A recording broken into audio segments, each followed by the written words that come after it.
সময়ের মূল্য। 1 বছর মূল্য সেই বুঝে যে পরীক্ষায় ফেল করেছে।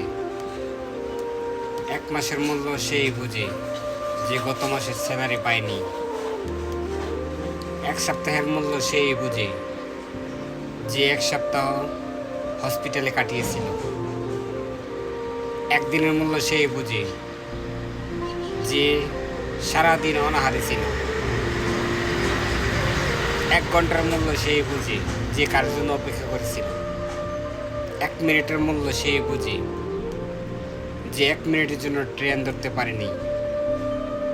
আর 1 সেকেন্ডের মূল্য সেই বুঝে যে 1 সেকেন্ডের জন্য দুর্ঘটনা থেকে বেঁচে গেছে। হ্যাঁ, এটাই বাস্তব।